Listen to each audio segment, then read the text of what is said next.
So kita mulakanlah. Saya dah tekan rekod ni. Semoga saya salah satu student favorite cikgu. Ya bang, favorite. Okay, Assalamualaikum semua, selamat malam.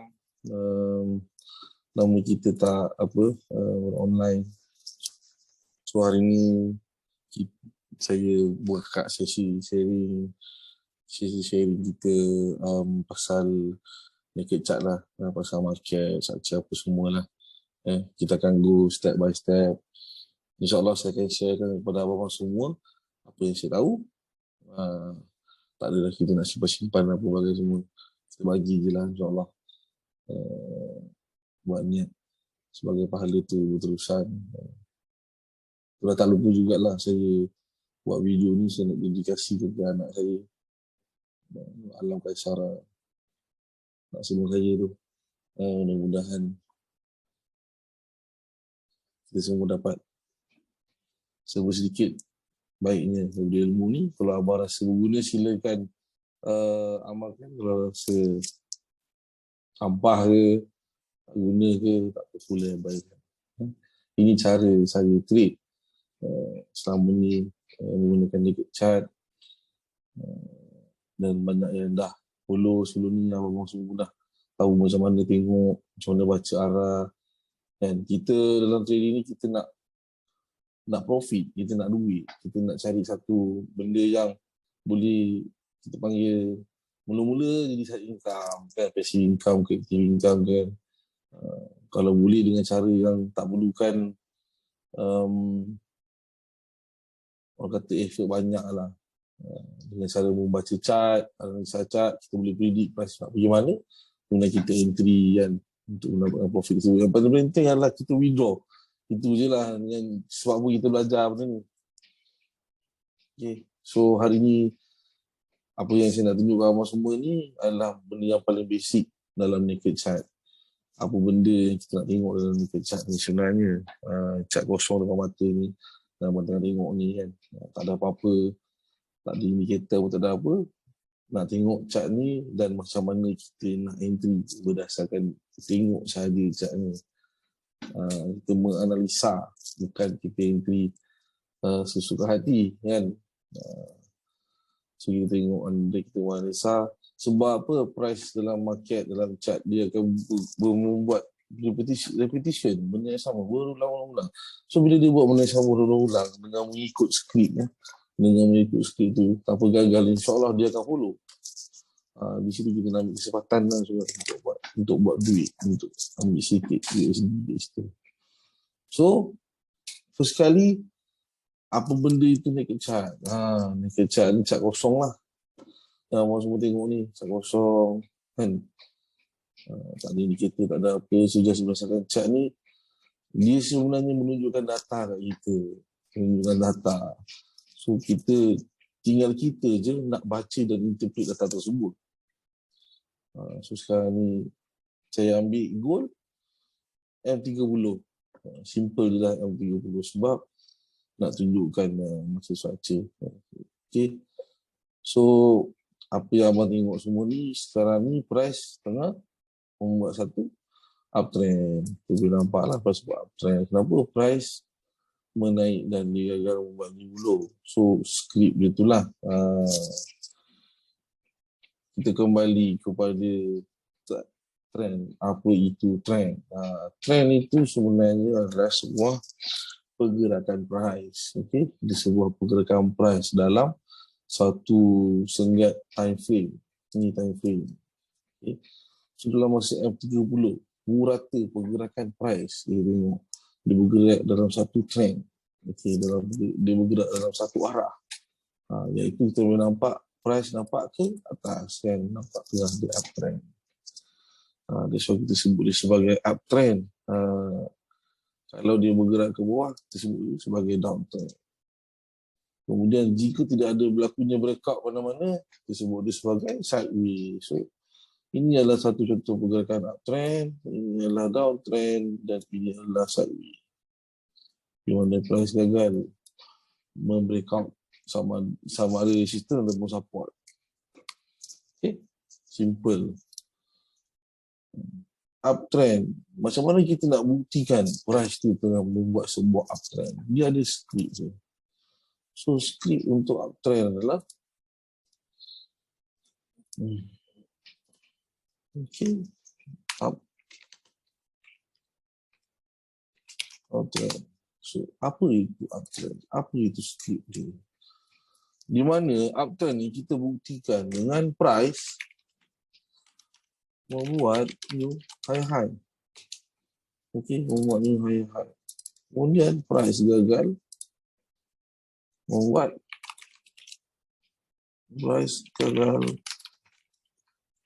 new low. Ini adalah skrip dia, 1 dan 2. Okey, kemudian dia ulang boleh jadi 1, 2 jadi balik 1. Terbukti dah dia sebuah uptrend. Bila price gagal membuat new low ni, kita label dia sebagai higher low. Okey, kita label dia sebagai higher low. So macam mana nak buktikan? Kita tengok dalam page ini saja. Saya tunjuk page ini saja dengan terkeliru dengan mati time frame. Saya cuba nak beri contoh time frame ini saja. Okey, time frame ini saja.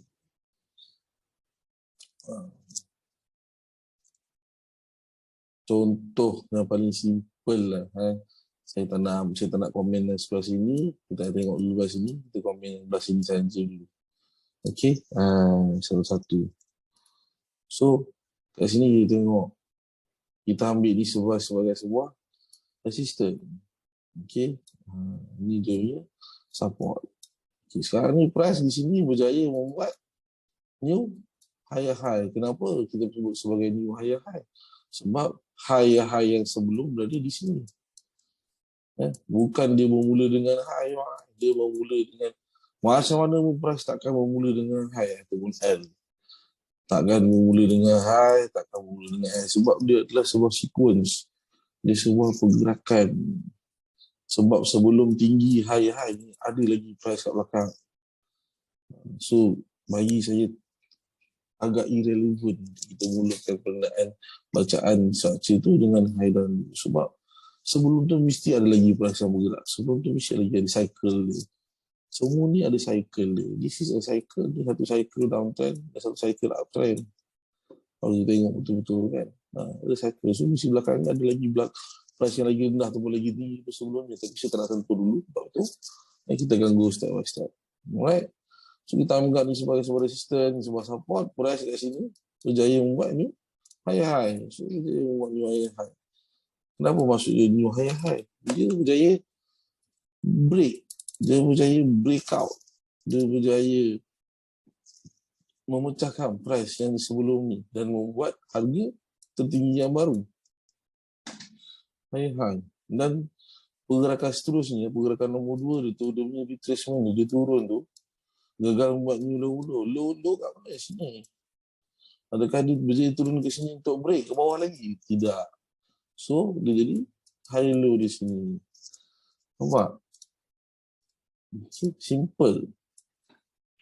So, high low. Alright. Kemudian tengok lagi pergerakan seterusnya. Price naik lagi. So, ini adalah high. Kemudian ini adalah high low. Price naik lagi membuat new high. Betul. Sebab apa dia break up previous punya high. Okay. Break up previous punya high.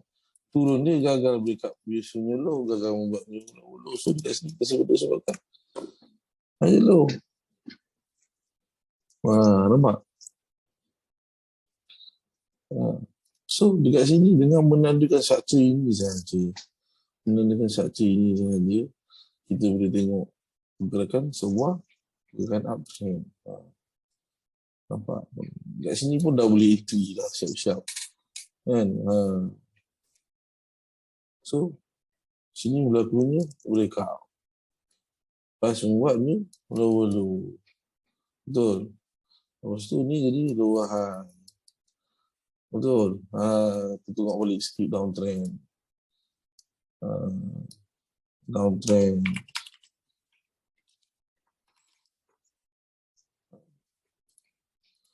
Price membuat ni low. Sorry. Ini dulu.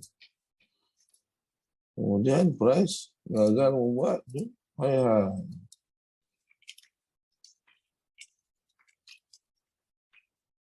Okay. So, bila price membuat ni low, price turun, berjaya break previous low, kita label sebagai low di sini. Kemudian price naik, gagal membuat new high di sini kan. So, kita label pula. Okay, gagal membuat new high, kita label sebagai low high. Tapi apakah dia sudah jadi sebuah downtrend? Tengok price pergerakan price tu. Adakah dia berjaya? Adakah dia berjaya break previous low? Gagal bang, tak. Price tidak membuat low. So, adakah kita boleh sebut dia sebagai sebuah downtrend? Tidak. Untuk dia cukup syarat di downtrend, dia harus membuat new low, kemudian low high, dan dia harus continue buat new low. Baru kita sebut dia sebagai sebuah downtrend. Okey. So, pergerakan ni adalah sebuah retracement dan menunjukkan high low di sini, dan high low di sini sudah tidak valid lagi. Okey, kita akan label dia sebagai di sini sebagai high low, high dan high di sini dah tak valid lagi, menjadi sebuah tempat yang tidak signifikan. Maksudnya di situ dah tak perlu kita tengok lagi. Kita menandakan sebuah structure. So tak payah nak tengok. Faham?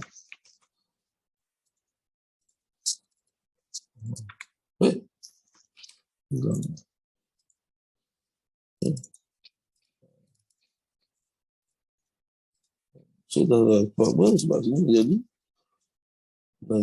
mana tadi? Jadi high low. So high low sebelum ni sebenarnya berada di mana? Sini. Apa nama tu? So abang tidak perlulah nak susah hati tengok bucu-bucu ni dah. Kita panggil dia tidak signifikan. Ini adalah penilaian structure. Okey. High low mesti membuat new high. Okey, dia menjadi satu punca. Okey. InsyaAllah. Ada belakang. Soalan daripada abang. Kalau pas dah membuat downtrend, tapi dia panggil retracement ni bang. Dia retrace bang. Dia cuma retrace untuk melengkapkan struktur tersebut. Dan ternyata bila dah siap semua ni, dah break yang ini, structure dia jadi macam ni je bang. Kita nak kenali bucu-bucu yang signifikan dalam market structure. Sebab tu kita label dia, bukan kita label dia suka hati. Kita nak distinguish, kita nak membezakan bucu yang signifikan. Kita nak buang dia daripada analisa kita. Mana bucu yang kita kena tengok, mana bucu yang kita kena perhatikan. Kan? So dia macam ni, betul tak? Maksudnya ada correction nanti. Ada correction bang. Pull back. Sebelum dia continue. Kan? So kat sini kita nak tengok bucu-bucu signifikan. Baru kita labelkan. Supaya analisa kita tak berterabur. Supaya analisa kita tak merata-rata. Okay. Kita tahu kat mana nak tengok. So kat sini secara otomatiknya kita boleh nampak tempat-tempat area yang signifikan bila kita buat satu line SSR kan macam ni. Kenapa high dan high itu yang kita kupas lagi kan. Ini jadi satu tempat yang signifikan. Ini tempat yang signifikan. So kita tak berterabur lah kita punya ni. Kita punya analisa kita. Cantik je. Signifikan.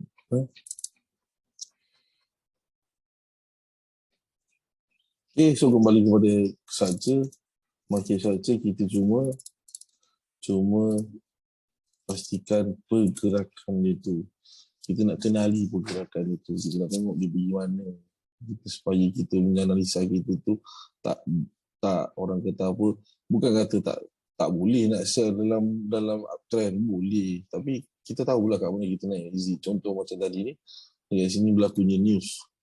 Ni news hari ni. Ada orang semua gambar-gambar kata nak sell hari ni. Betul, tak salah, betul. Dia turun, nampak dia react di sini, dia turun sedikit sebanyak 120 pip untuk goal. Tetap dalam profit. Tapi kita tahulah kita nak exit kat mana. Betul. Nampak tak? Ini adalah sebuah UE. Okay, dia break up, dia buat new high, tapi kecil. Tapi kecil ni high kan? Ni high low. Tapi kecil kan, pada frame ni kan, dia break up. That's why dia turun balik, dia test ini dan dia continue. Dia gagal break. Kembali pula kepada structure yang 30 ni sendiri yang besar ni. Kan? Kita nampak, tidak ada berlakunya new low. So, kat situ dah membantu analisa kita. Untuk kita cari buy daripada sell. Boleh nak sell, tak ada masalah. Sebab mengambil kesempatan kan, mengambil pintu kesempatan untuk kita curi USD tu. Boleh. Tapi kita tahulah kita dapat predict kat mana kita nak exit. Tu yang best dengan structure ni. Kita dapat share sini, kita tahu kita akan exit dekat sini. Exit terus TP 120 pip lah, settle short. So boleh dipakai guna untuk swinger, intraday, apa ni juga scalper. Memang inilah asas dia untuk trading naked chart. Right?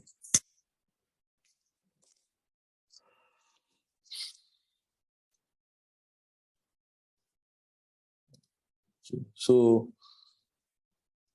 signifikan dalam trading ni, bila kita tengok structure, kita akan kenali dua tempat je. Kita akan masuk, satu dekat EOT, satu lagi dekat continuation. Macam saya pernah sebut kat awal sebelum ni. So EOT continue dua ni je yang masuk. Yang lain tu tak perlulah nak masuk, tak perlu kita nak rasa ragu apa. Saya sangat cucu nak join, tak payah. So cari mana tempat yang nak continue atau buka mana tempat di EOT. Kan? Berdasarkan structure. Structure ni jelas ceritanya, saya faham structure dia sebenar. Betul bang.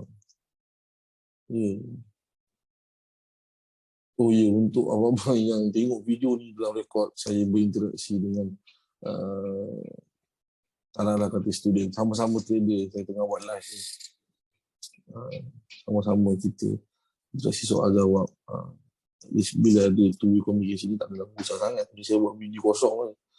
Jadi saya soal jawab. Kalau ada soalan-soalan yang timbul ke, ataupun ada kebetulan dia orang tanya benda yang sama, dan bila abang tengok video ni kan, timbul soalan yang sama, tiba-tiba ada orang yang dah tanya, saya boleh jawab sekali macam tu lah, one shot. So macam mana pun structure adalah key dia.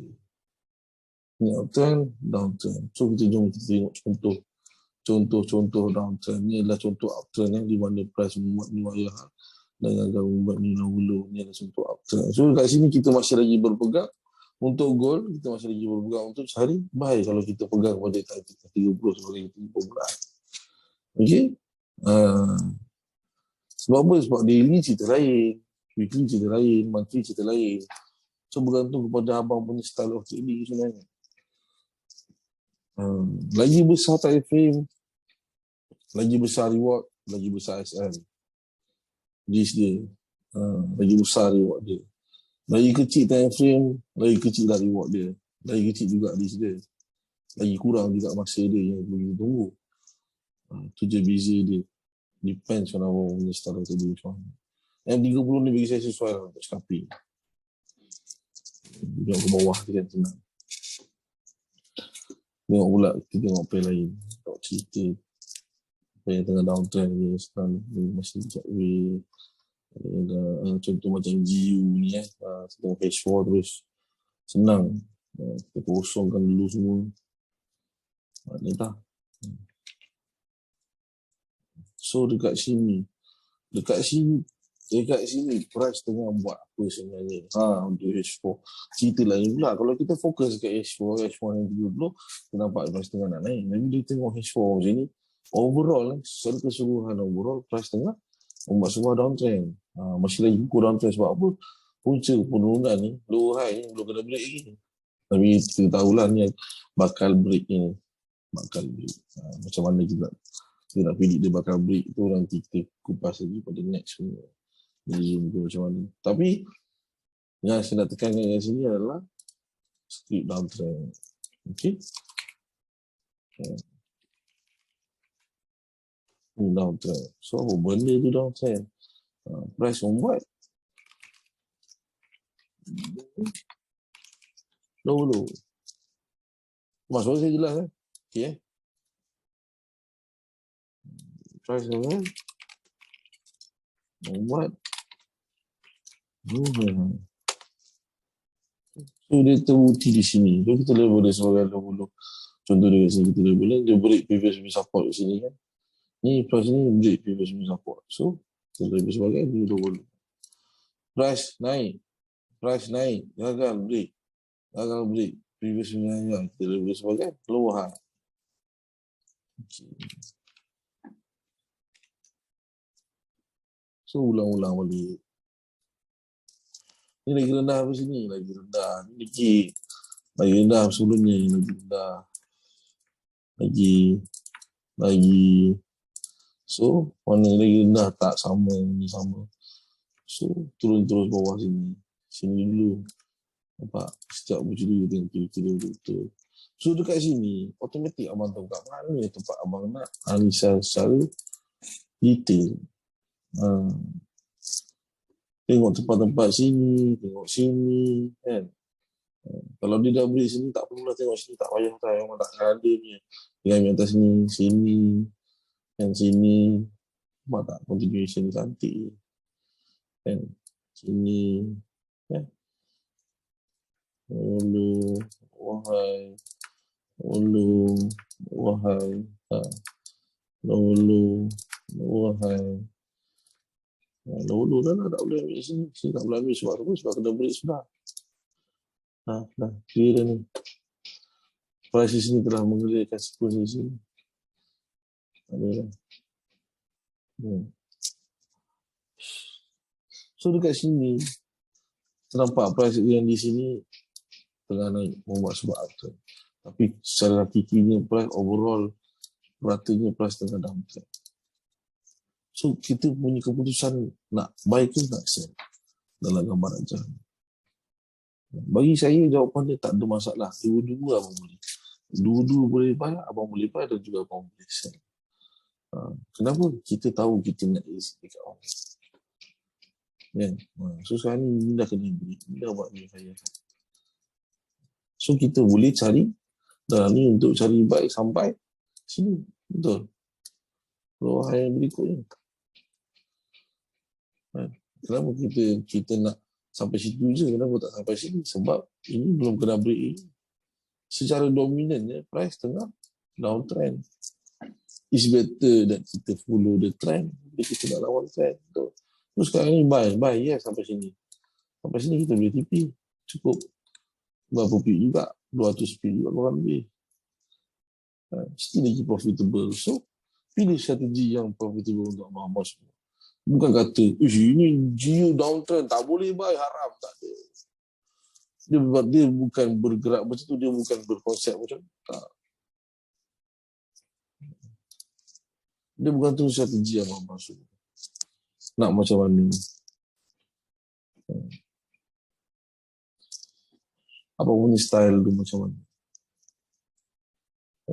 Nak cari buy kat mana risiko yang paling kurang. So sekarang ni nak buy, adakah nak buy di sini? Tak boleh buat keputusan sebab ini belum lagi naik membuat new high. Yang ada hakikat dia di sini yang membuat new high, breakout. Kuncinya berada di sini. So nak tunggu buy. Saya saja tunggu buy kat sini. Tunggu sell kat sini. Nampak tak? Cara kita tengok. Mulakan makin structure. Simple je memang. Tak susah pun.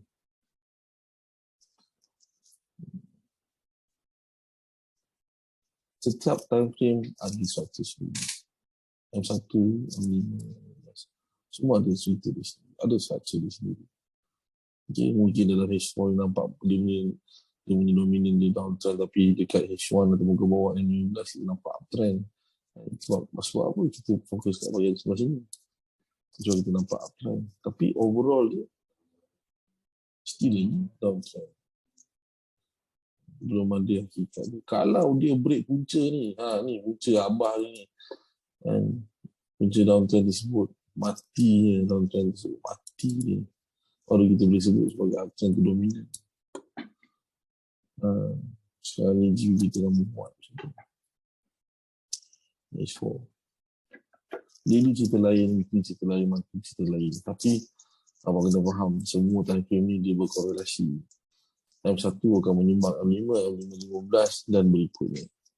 Macam mana pun berlaku structure tersebut di time frame bawah, time frame dia akan mensimpulkan, dia akan menghabiskan, dia akan menyampaikan cerita di H4 juga. Ini juga macam mana. Sekarang ni hakikatnya ini dah kena break. Ini dah kena break, dah mati, dah kena break. Dia akan sampai sini juga nanti. Dia akan test juga tempat tersebut. Kenapa? Price repetitive movement. Dia akan try balik punca penurunan dia tu. Kembali dalam chart repetitive, dia akan try balik untuk dia continue trend tersebut. Kalau dalam konsep supply and demand, kita boleh anggap dalam lower high tu ada order yang besar menolak price, menolak volume supaya price turun ke bawah. Itu dalam konsep supply and demand. Tapi dalam chart ni kita tak nampak order tu ada kat mana. Cuma kita boleh zahirkan di dalam data di mana price dekat situ reverse, turun buat dulu. So abang boleh bayangkan sini punya order ni price daripada lower dia naik ni, banyak order masuk, banyak order besar masuk sampai dia test sampai sini je, kat sini je dia terus tenang membuat new low. Order yang masuk kat sini pun terus mati. So berapa besar order yang masuk tu, how much volume yang masuk yang menyebabkan price tu turun ke bawah. Itu yang kita nak tackle, itu yang kita nak masuk, itu yang kita nak join giron-giron besar. Itu je. Follow the big player, follow the trend apa semua. Tapi tak ada tulis dalam chart, tak ada tunjuk dalam chart ni. Macam mana kita nak tahu kat mana big player nak masuk? Kita tak tahu. Ni kan abang ada market order yang list ada bertiga, yang boleh tengok order masuk kan. So kalau tak ada, berdasarkan chart saja kita boleh buat kesimpulan, kita boleh buat orang kata apa, satu hipotesis, satu kesimpulan lah, di mana order masuk di situ besar yang menyebabkan price turun. Sebab apa kita nampak hasil itu di mana price membuat ini turun. So mesti ada sesuatu yang masuk di sini yang menendang price turun. Tak mungkin ada tiba-tiba suska dia turun kan. Mesti ada konsep supply and demand tu dia berkait rapat dengan dalam chart, dalam pergerakan price. Bila supply tu banyak, price akan turun. Bila demand tu banyak, price akan naik. Kembali kepada konsep supply and demand tu sendiri. Demand terlalu banyak, so price naik. Supply banyak sangat, harga dia rendah. Kan? Macam tu lah. Sampai sini, okey bang? Dalam penjelasan structure. Apa ada lagi yang saya tak tahu? Kerana tak ingat juga. Kalau ada soal jawab baru senang kita nak explain. Kadang-kadang kita lupa juga nak explain. Memang okey. Jelas tak?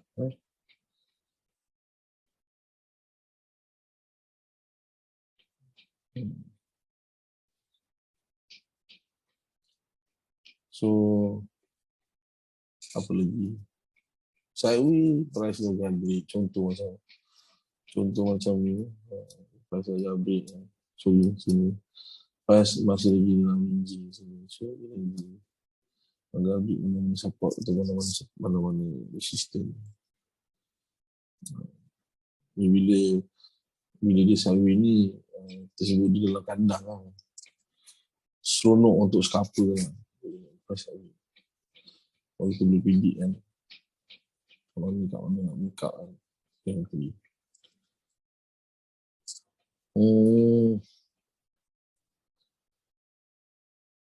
Lagi. Saya tak nak sentuh lagi dulu SRF semua SR. Kita cerita-cerita pasal manufacture dulu sebagai part 1 untuk video kali ni.